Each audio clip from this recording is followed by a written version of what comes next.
Hello folks, welcome back to my English kitchen. I'm Anthony, the Eclectic Chef.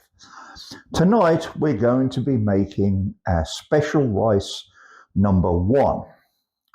Well, it's #1 because it's the first version, but we'll have several and we'll follow up with them and show how we serve them. So, what are we putting into this special rice?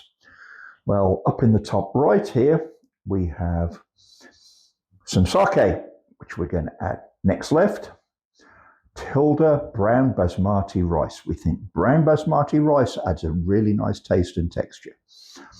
Next to that, we have some cashews, some raisins. We're going to use one, no salt added, chicken stock cube. These are Knorr, which I can buy in the UK. I can't see these in America. I certainly would not use those little square stock cubes that are wrapped in foil. I'd be using homemade chicken stock if we were back in the American kitchen, but this works. I just throw the stock cube in, don't even stir it in, it'll dissolve.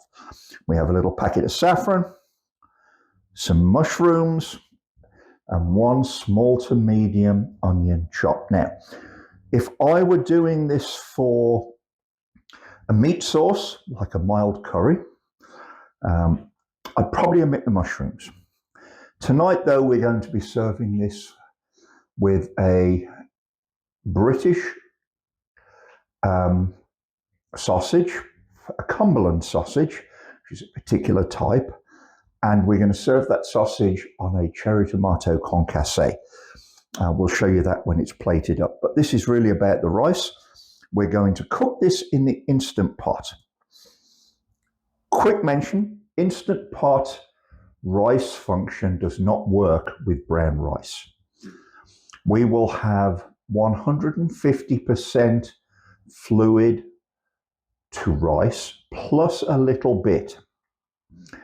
We're going to cook it on high pressure for 25 minutes and then just let it naturally release. And this should be the most perfect rice after that. We'll probably throw a little bit of olive oil or butter in here just to add a little bit more texture, but let's get it into the Instant Pot and see how it works out.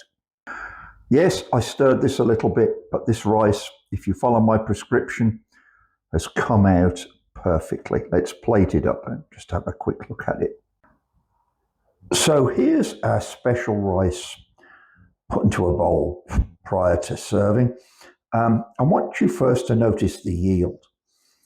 This would probably easily serve 6 from 300 grams of brown rice plus the additions. It's beautiful. Look at the definition in this. Cashews, sultanas or raisins, bits of mushroom, lots of texture, sweetness and flavor in this, and the color and the aroma and the taste brought by the saffron is divine. I've eaten this before, so I can tell you it's absolutely delicious. And I really think you should give it a try.